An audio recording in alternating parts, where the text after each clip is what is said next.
Europe 1. Le grand direct des médias avec Guillaume Chanton. Et le fait média du jour, c'est cette passe d'armes assez violente entre Nicolas Dupont-Aignan et des célébrités du showbiz qui a eu lieu sur Twitter ce week-end. On décrypte tout ça avec notre expert média Alexis Thiebaud. Oui, Guillaume, ça a été très tendu, c'est le moins qu'on puisse dire. Alors rappelons que Nicolas Dupont-Aignan a annoncé vendredi soir dans le JT de France 2 son intention de voter Marine Le Pen au second tour de la présidentielle. Et samedi matin, lors d'une conférence de presse commune, ils ont présenté un accord politique. Marine Le Pen a également annoncé qu'elle ferait de Nicolas Dupont-Aignan son Premier ministre si elle était élue. Des annonces qui ont provoqué énormément de réactions sur Twitter tout le week-end, chez les politiques bien sûr, mais aussi chez certaines personnalités de la télévision et du cinéma.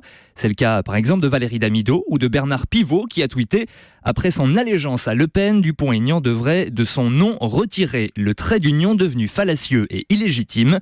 D'autres comme Mickaël Youn ont fait part de leur désarroi. Je cite « J'ai d'abord cru à un cauchemar, mais non, malheureusement, c'est la triste réalité ». Et puis il y a d'autres personnalités qui sont allées un peu plus loin. Oui, les comédiens Mathieu Kassovitz et Gilles Lellouche et le chanteur Benjamin Biolay n'ont pas franchement fait dans la dentelle, on peut le dire. Je préviens d'avance les oreilles les plus sensibles, c'est cash.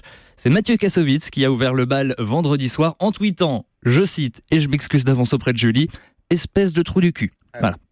45 minutes plus tard, Gilles Lellouche restait dans le même registre avec une insulte dont je vais vous épargner la lecture cette fois-ci.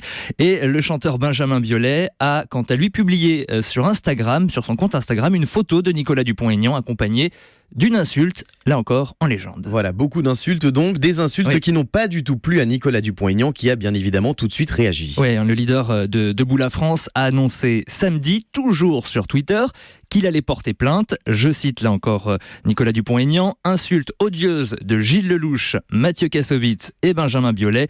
Je dépose plainte. Donneurs de leçons se comportent comme des racailles.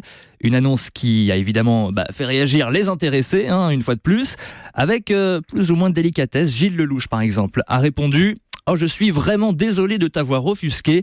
Alors, plein de bisous pour toi et ta belle morale et ta grande intégrité. » Mathieu Kassovitz, lui, a été plus direct. Je cite « Impatient de vous retrouver dans un tribunal pour parler de votre anus.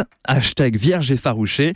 Bon, il faut dire que c'est pas une première pour le comédien réalisateur qui a l'habitude de s'en prendre violemment aux politiques sur Twitter. Il avait notamment déjà insulté Nadine Morano ou encore l'ex-président Nicolas Sarkozy. Merci beaucoup Alexis. En tout cas, ces échanges virulents, très virulents, montrent bien que cette campagne présidentielle se joue également sur Internet et sur les réseaux sociaux.